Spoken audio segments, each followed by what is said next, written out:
खूबसूरत और प्यारे से जंगल में कालू कव्वी रहती थी। कालू कव्वी बहुत ही खूबसूरत थी और कालू कव्वी की शादी बहुत ही शानदार तरीके से हुई थी। कालू कव्वी डोली में बैठी अपने ससुराल जा रही थी और कालू कव्वी के जाते जाते कालू कव्वी के आगे पीछे बाजे बजाने वाले थे। कालू कव्वी अपने घर की शहजादी थी और कालू कव्वी की शादी भी बहुत शानदार हुई थी। कालू कव्वी ने अपनी शादी पर तमाम शौक पूरे कर लिए थे। जैसे ही कालू कव्वी की शादी हो गई तो वो अपने जंगल से बहुत दूर चली गई। 2 साल का अरसा गुजर गया और कालू कव्वी एक खूबसूरत सी वादी में आकर रहने लगी। उस खूबसूरत वादी में और भी कई परिंदे रहते थे और उस परिस्तान वाली वादी में एक खबर आग की तरह फैलने लगी। जंगल के तमाम परिंदों के बच्चे कोई चुरा कर लेकर जा रहा था, लेकिन ना जाने वो कमबख्त कौन था। कोई भी नहीं जानता था कि उसको इन परिंदों के बच्चों से क्या दुश्मनी है। परिस्तान की खूबसूरत वादी में एक चील राजा थे। उन्होंने ऐलान किया, वादी के तमाम परिंदों से गुजारिश है कि अपने अपने बच्चों का ख्याल खुद रखें। भोजन की तलाश में जब भी निकलें तो अपने बच्चों की हिफाजत खुद करके जाएं। ना जाने परिस्तान की वादी में ऐसा कौन सा सांप बैठा है जो तमाम पंछियों के बच्चों को ले जा रहा है। चील राजा का ये ऐलान तमाम परिंदों ने सुना। उसी जगह टूनी और कुकी चिड़िया भी बैठे थे। चील राजा के ऐलान की आवाजें उनके कानों में भी गूंज रही थी। एक दिन टूनी खाने की तलाश में घर से बाहर जाने लगी और जाते जाते अपनी बेटी से कहकर गई, बेटा, वादी में बच्चे गुम हो रहे हैं, तुम्हें अपना ख्याल रखना होगा। अगर मैं घर बैठी रही तो हम भूखे मर जाएंगे, इसीलिए मैं राशन लेने जा रही हूँ और तुम घर का दरवाजा बंद करके आराम से बैठ जाना। टूनी जैसे ही अपनी बेटी को समझाकर राशन लेने के लिए उड़ गई तो उसके पीछे से टूनी की बेटी भी गायब हो गई। टूनी वापसी पर जब घर आई तो उसने क्या देखा कि कमरे में उसकी बेटी मौजूद नहीं थी। टूनी जोर जोर से रोने लगी और चिल्लाने लगी, हाय मेरी बेटी, कहाँ चली गई? मेरी गलती, मैं तुझे छोड़ के ना जाती, तुझे भी वो जानवर ले गया। कहाँ से लाऊंगी मैं तुझे बेटी? मैं तेरे बगैर नहीं रह सकती। टूनी रोने लगी और दूसरी तरफ हर नए दिन एक और बच्चा गायब होता। पिंकी गायब हो गई, कुकी की बेटी गायब हो गई, रानी गायब हो गई। तमाम परिंदे रोने लगे और फिर एक जगह इकट्ठे हो गए। परिस्तान की वादी में चील ने फैसला किया कि इस मसले का हल जरूर निकलना चाहिए। वादी में कोई भी ऐसा परिंदा नहीं जिससे हमारी दुश्मनी हो, लेकिन हाँ, एक बिल्ली है, चन्नू मियाँ। उसको देखना चाहिए, वही है जो परिंदों के बच्चों को खा सकती है। हमें सबको मिलकर उसके पास जाना चाहिए। फिर वादी के तमाम परिंदे चन्नू बिल्ली के पास आ गए। चन्नू बिल्ली को कहने लगे, चन्नू मियाँ, फौरन से बाहर निकलो और हमारे चंद सवालों के जवाब दो। चन्नू बिल्ली चील की आवाज सुनकर फट से बाहर निकली और फिर उनसे पूछने लगी, क्या हुआ? क्या हुआ तुम सब इकट्ठे मेरे पास? खैरियत तो है ना? जी जी चन्नू मियाँ, खैरियत ही है।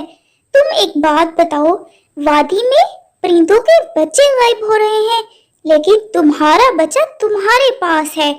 और तुम ये बताओ कि वादी में जो परिंदों के बच्चे गायब हो रहे हैं, क्या वो तुम ले जा रही हो और उन्हें खाकर कहीं फेंक देती हो? अरे अरे चील राजा, हट्टे कट्टे हो और आके सवाल मेरे से कर रहे हो। 5 सालों से हम इसी वादी में इकट्ठे रहते हैं और कभी हमने एक दूसरे को शिकायत का मौका नहीं दिया, लेकिन ना जाने आज तुम्हें मुझ पर क्यों शक होने लगा? बस छन्नू, बहुत मुश्किल में फंस गए हैं।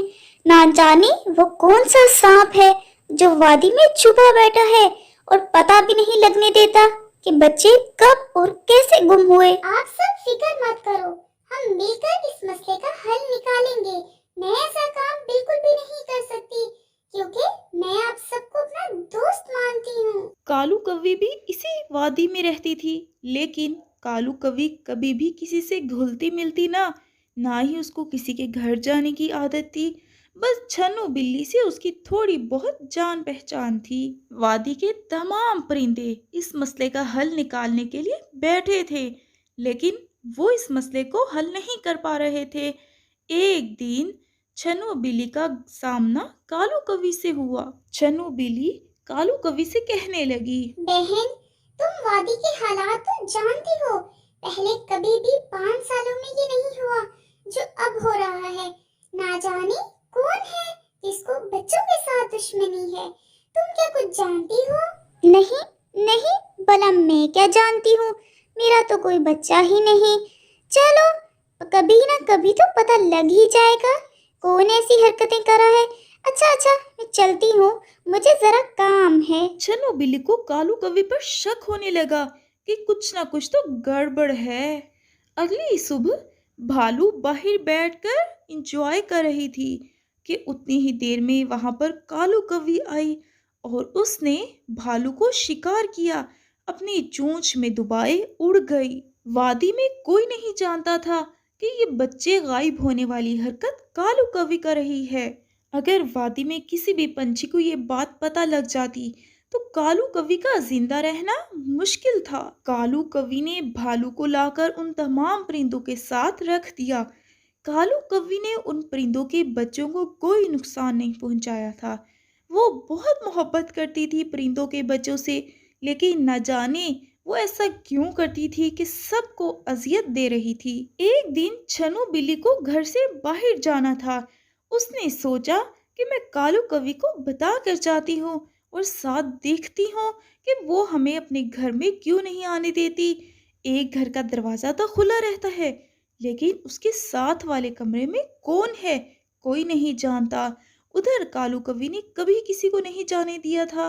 छन्नू बिल्ली कालू कवि को बताने के लिए आई तो उसने क्या देखा कि कमरे का दरवाजा खुला था। छन्नू बिल्ली दूसरे कमरे की विंडो से देखने लगी।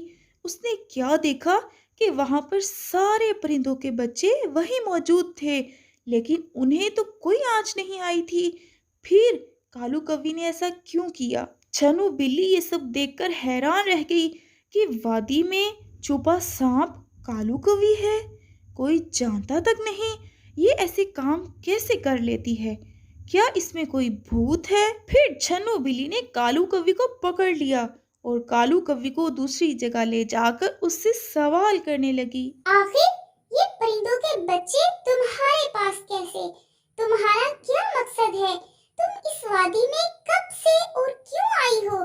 तुम्हारा कोई मकसद है तो हमें बता दो। अगर वादी के बाकी परिंदों तक ये खबर पहुंची तो तुम जिंदा नहीं रह सकोगी। कालू कवि छन्नू बिल्ली से कहने लगी, क्या? तुम्हारा क्या मतलब है? तुम्हें सब मालूम हो गया है? जी कालू कवि, मैं सब जान चुकी हूँ। अब तुम्हें मुझे सच बताना होगा और झूठ की बिल्कुल भी गुंजाइश नहीं, वरना मैं भूल जाऊंगी कि तुम इस वादी में कई अरसे से रह रही हो। और फिर कालू कवि को मजबूर होकर छन्नू बिल्ली को सारी हकीकत बतानी पड़ी। मुझे माफ कर दो, मैं शर्मिंदा हूँ, लेकिन मेरा क्या कसूर था? मेरी ममता का क्या कसूर था? मुझे इतनी बड़ी सजा क्यों मिली? मैं तो शहजादी थी अपने घर में, लेकिन ना जाने मेरे साथ इतना बुरा क्यों हुआ। कालू कवि, तुम क्या कोई मुश्किल में हो? तुम शेयर करो मुझसे, हो सकता है मैं तुम्हारी मदद कर दूं। क्या तुम्हें कोई ये सब करने को कह रहा है? नहीं नहीं, मैं अपनी ममता के हाथों मजबूर हूँ। मेरे साथ बहुत बुरा हुआ। मैं तुम्हें अपनी कहानी सुनाती हूँ। मैं अपने घर की शहजादी थी और मेरी शादी भी शहजादियों की तरह हुई। ये डोली सजी थी, मैं डोली में दुल्हन बनी बैठी थी। तमाम परिंदे मेरी डोली उठाए हुए थे। मैं बहुत खुश थी। मैं एक खूबसूरत दुल्हन बनी डोली में बैठी थी। इर्द गिर्द तमाम बांसुरी बजाने वाले बांसुरी बजा रहे थे। मेरी शादी बड़ी धूमधाम से हुई थी। मैं जंगल से दूर एक खूबसूरत सी जगह आ गई। वहां पर मैं रहने लगी। मैं अपने शौहर के साथ बहुत खुश थी कि अचानक मुझे पता लगा कि मैं माँ बनने वाली हूँ। ये खबर सुनकर मेरा शौहर बहुत खुश हो गया। उसने मेरा बहुत ख्याल रखा और जिस दिन मैं माँ बन गई। उस दिन उसने मुझे बताया कि उसकी पहले से शादी हो चुकी थी। उसकी पहली बीवी माँ नहीं बन सकती थी और उसको बच्चा चाहिए था, जिसकी वजह से वो यूएस से छोड़कर इस जंगल में आया और उसने मुझसे शादी की। वो अपनी पहली बीवी से बहुत मोहब्बत करता था, इसीलिए उसने मेरा इस्तेमाल किया। उसकी पहली बीवी यूएसए में रहती थी। जैसे ही मेरा बच्चा इस दुनिया में आया, मेरा शौहर उस बच्चे को ले गया। मैं रोती रही, तड़पती रही। मेरी ममता, उसका क्या कसूर था? मेरा क्या कसूर था कि मैंने इतना दुख बर्दाश्त किया?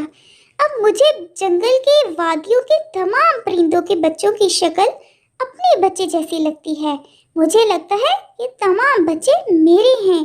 बस ये मैं अपनी ममता के हाथों मजबूर होकर कर रही हूँ। मुझे मेरा बच्चा लुटा दो। मैं तमाम परिंदों के बच्चों को वापस कर दूंगी, लेकिन तब तक ये सब बच्चे मेरे पास रहेंगे। छनु बिल्ली ने कालू कौवे की सारी कहानी सुनी। उसे बहुत दुख हुआ, लेकिन वो कुछ कर तो नहीं सकती थी। उसने कालू कौवे से कहा, तुम्हारे साथ बहुत बुरा हुआ, लेकिन अब तुम दूसरों के साथ क्यों बुरा कर रही हो? ना जाने तुम अपनी ममता के हाथों मजबूर होकर कितनी माओं को सजा दे रही हो, कितनी माओं से उनके बच्चों को जुदा कर रही हो। नहीं छनु, इसके अलावा कुछ नहीं। मैं ये बच्चे हरगिज नहीं दूंगी और मैं उम्मीद करूंगी कि तुम भी परिंदों को नहीं बताओगी। छनु बिल्ली कालू कौवे से ये कहकर चली जाती है कि उसको कहीं काम है और वो कुछ दिनों तक लौट आएगी। छनु बिल्ली का बच्चा तो उसके घर ही होता है और छनु बिल्ली वहां से चली जाती है। छनु बिल्ली रास्ते में जा रही होती है कि उसको एक नदी दिखाई देती है। छनु बिल्ली उसके पास रुकती है और क्या देखती है कि वहां पर रोने की आवाज आ रही है। छनु बिल्ली जैसे ही उस नदी में आती है तो क्या देखती है, कश्ती के ऊपर एक बच्चा है और छन्नू जैसे ही उस बच्चे को देखती है तो उसको उठा लेती है और उसको नदी के दूसरे पार लेकर जाती है और उससे पूछने लगती है, बेटा कौन हो तुम और तुम यहाँ कश्ती में कैसे? तुम्हारे वालिदैन कहाँ पर हैं बेटा? जी, मुझे भूख लगी है। मैं कई दिनों से इसी कश्ती के पास हूँ। हम कश्ती में जा रहे थे कि लेकिन मेरे वालिद और मेरी दादी माँ दोनों कश्ती में डूब गए, लेकिन मैं बच गया। मुझे कुछ नहीं पता बाकी मेरे रिश्तेदारों में से कौन है, आप मेरी मदद करें। छन्नू बिल्ली उसी वक्त फैसला कर लेती है कि वो इस बच्चे को कालू कौवे को दे देगी ताकि कालू कौवे बाकी परिंदों के बच्चों को वापस दे सके। छन्नू बिल्ली के वापस आने से पहले ही वादी के तमाम परिंदों को पता लग जाता है कि ये बच्चे चुराने वाली हरकत कालू कौवे कर रही है और फिर वहां पे तमाम परिंदे फैसला करते हैं कि कालू कौवे को इधर रहने का कोई हक नहीं। वो कालू कौवे को अपने पास बुलाते हैं और चील कालू कौवे से पूछने लगती है, हमें पता लग गया है कि ये बच्चों वाली हरकत तुम्हारी है। अब तुम्हें हम सबको बच्चे वापस करने होंगे, वरना तुम्हारा अंजाम बहुत बुरा होगा। कालू कौवे चील से कहने लगी, नहीं, मैं बच्चे किसी को भी वापस नहीं दूंगी। वो मेरे बच्चे हैं, वरना मुझे मेरा बच्चा चाहिए। मुझे मेरा बच्चा ला कर दो अगर तुम सब अपने बच्चे वापस लेना चाहते हो। मैंने आज तक तुम लोगों के बच्चों को कोई नुकसान नहीं पहुंचाया, बहुत मोहब्बत से रखा हुआ है। जब कालू कौवे उन परिंदों की बात नहीं सुनती तो वो फैसला करते हैं कि कालू कौवे को जिंदा रहने का कोई हक नहीं। कालू कौवे को मारकर वो बच्चे अपने अपने घरों में लेकर जा सकते हैं।